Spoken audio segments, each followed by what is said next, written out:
అప్పుల బాధలు వెంటాడుతున్నాయా? అయితే 6 JVR వారి జాతిరత్నాలు ధరించండి. వెల్కమ్ టు మనం టీవీ. నేను మీ మనోజ్. కల్వకుంట్ల కవిత. సో ప్రత్యేకంగా చెప్పాల్సిన అవసరం లేదు ఆవిడ గురించి. కేర్ ఆఫ్ కాంట్రవర్సీకి ఉన్నారు. సో మొన్నటిదాకా మా డాడీ ఎలాంటి తప్పు చేయలేదన్నారు. తర్వాత మళ్ళీ హరీష్ని టార్గెట్ చేశారు. లేదు కాళేశ్వరంలో మ్యాజిక్ జరిగింది, కానీ కొంతమంది చేశారు, మా నాయనకి ఏ సంబంధం లేదని చెప్పారు. సో ఇన్ని మాటలు మార్చిన కవిత తాజాగా ప్రెస్ మీట్ పెట్టిన తర్వాత ఒక్కసారిగా కుండబద్దలు కొట్టేశారు కొన్ని థింగ్స్ని. ఎందుకంటే ఒక పార్టీ నుంచి బయటికి పంపించిన తర్వాత ఆవిడ ఫ్యూచర్ ప్రణాళిక ఏంటో చెప్పకుండా కేవలం సన్నాయి నొక్కులు నొక్కుతూ వాళ్ళ నాన్నకి ప్రేమపూర్వక హెచ్చరికలు జారీ చేశారు. మీ పక్కన దెయ్యాలు ఉన్నాయి, కొంచెం చూసుకోండి అని చెప్పి. సో సంతోష్ రావుని ఇంకా హరీష్ రావుని టార్గెట్ చేశారు గట్టిగా. సో ఇలాంటి నేపథ్యంలో కవిత ఫర్దర్ స్టెప్ ఏంటి అనే నేపథ్యంలో ఏం జరుగుతుందంటే ఇప్పుడు ఒక చర్చ జరుగుతుంది. అదేంటంటే జూబ్లీ హిల్స్ ఉప ఎన్నికలో కవిత పోటీ చేస్తుంది.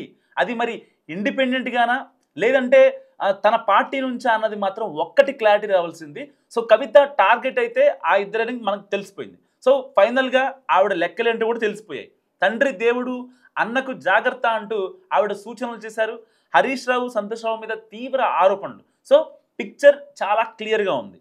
దాని గురించి బీఆర్ఎస్ వర్గాలు అసలు ఏం మాట్లాడుకుంటున్నాయి, వాళ్ళిద్దరిని టార్గెట్ చేయబోయి కవిత ఏకంగా పార్టీనే ముంచేస్తున్నారన్న వాదన కూడా ఉంది. సో ఉద్యమ పార్టీగా పుట్టినప్పటి నుంచి 10 ఏళ్ళు అధికారంలో ఉండేదాకా బీఆర్ఎస్ ఎన్నో ఆటుపోట్లను ఎదుర్కొని ఉండొచ్చు, కానీ ఇప్పుడు తగులుతున్న మాస్టర్ స్ట్రోక్స్ మాత్రం పార్టీ చరిత్రలో ఎప్పటికీ మర్చిపోలేని విధంగా ఉన్నాయి.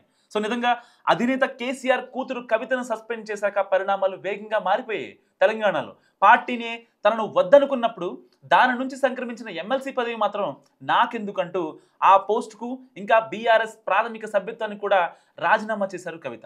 ఆ సందర్భంగా మీడియాతో మాట్లాడారు. సో చేసిన ఆరోపణలు నిజంగా పెను దుమారమయ్యాయి తెలంగాణ సర్కిల్స్లో.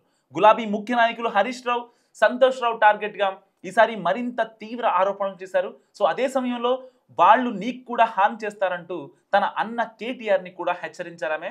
దాంతో కవిత అసలు టార్గెట్ ఎవరిని చేస్తుంది ఏంటనేది ఒక క్లారిటీ వచ్చిందంటున్నారు పొలిటికల్ పండిట్. సో వాళ్ళిద్దరి వెనుక సీఎం రేవంత్ రెడ్డి ఉన్నారంటూ సంచలన ఆరోపణ చేశారు కవిత.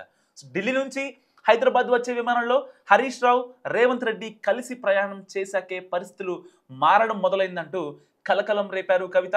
అయితే వెంటనే కౌంటర్ ఇచ్చేశారు దానికి సీఎం రేవంత్ రెడ్డి. సో వాళ్ళు ఒకళ్ళు మీద ఒకరు యాసిడ్ పోసుకుంటూ మధ్యలో మమ్మల్ని ఎందుకు లాగుతారంటూ మాకేం సంబంధం లేదని క్లారిటీ ఇచ్చేశారు రేవంత్ రెడ్డి. సో ఇది వేరే సంగతి అనుకోండి, కానీ ఇక్కడ కవిత టార్గెట్ మాత్రం హరీష్, సంతోష్ అన్న పూర్తి క్లారిటీ వచ్చిందని మాట్లాడుకుంటున్నాయి బీఆర్ఎస్ వర్గాలు.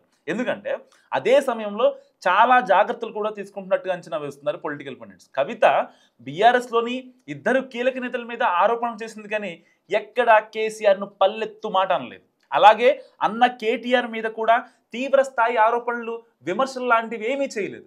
ఆయన ప్రస్తావన వచ్చిన ప్రతిసారి రామన్న అని సంబోధిస్తూ పరోక్షంగా మాకు ఏమీ లేవని చెప్పే ప్రయత్నం చేశారు. సో కవిత అంటే ఇప్పుడు కవిత దృష్టిలో కేసీఆర్, కేటీఆర్ ఏం తప్పు లేదు, పాపాల భైరవులంతా హరీష్ రావు, సంతోష్ రావేనన్న మాట వినిపిస్తోంది కవిత దగ్గర నుంచి. సో మరోవైపు కేటీఆర్ రాజకీయాల్లోకి వచ్చిన మొదటిసారి పోటీ చేసిన సిరిసిల్ల కాన్స్టిట్యున్సీలో ఆయనను ఓడగొట్టడానికి కొంతమందికి హరీష్ రావు డబ్బులు ఇచ్చారని కూడా ఆరోపించారు కవిత.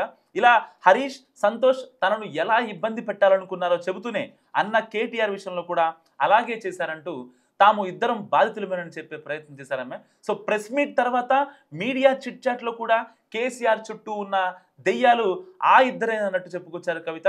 సో ఇదంతా ఒక ఎత్తు అయితే ఫోన్ ట్యాపింగ్ ఇష్యూలో తన ఇంట్లోని వాళ్లతో పాటు కేటీఆర్ ఇంట్లో పనిచేసే వాళ్ళ ఫోన్స్ని కూడా హరీష్ రావు, సంతోష్ రావే ట్యాప్ చేశారంటూ బాంబు పేల్చారు. అలా ఓవైపు వాళ్ళిద్దరిని టార్గెట్ చేస్తూనే మరోవైపు కేసీఆర్, కేటీఆర్ను జాగ్రత్తగా ఉన్నట్టు హెచ్చరించడం ఆసక్తికరంగా మారింది. తండ్రి కేసీఆర్ తనకు దేవుడంటూ అన్న కేటీఆర్ని జాగ్రత్తగా ఉండాలని సూచిస్తూ వాళ్ళిద్దరి మీదే ఆరోపణలు. ఇదే ఇక ఫైనల్గా టార్గెట్ తేలిపోయినట్టే కదా అని మాట్లాడుకుంటున్నారు పరిశీలకులు. సో ఇలా కవిత వ్యాఖ్యల మీద ఇప్పటికిప్పుడు ఎవరు బయటపడుకున్నా భవిష్యత్తులో పార్టీని కబ్జా చేస్తారు జాగ్రత్త అని కేటీఆర్ని హెచ్చరించడం గురించి బీఆర్ఎస్లో తీవ్ర చర్చ జరుగుతుంది. ఒక రకంగా హరీష్ రావు, సంతోష్ రావే కేటీఆర్ ఫోన్లు కూడా వాళ్ళ ఇంట్లో పనిచేసే వాళ్ళ ఫోన్లు కూడా ట్యాప్ చేశారనడం నిజంగా ఇప్పటికే ఫోన్ ట్యాపింగ్ ఇష్యూ తెలంగాణలో ఇంకా ఏపీలో ప్రకంపనలు రేపుతుంది. దాని గురించి చాలా పెద్ద ఎత్తున కాంగ్రెస్ ప్రభుత్వం సీరియస్ తీసుకుంది.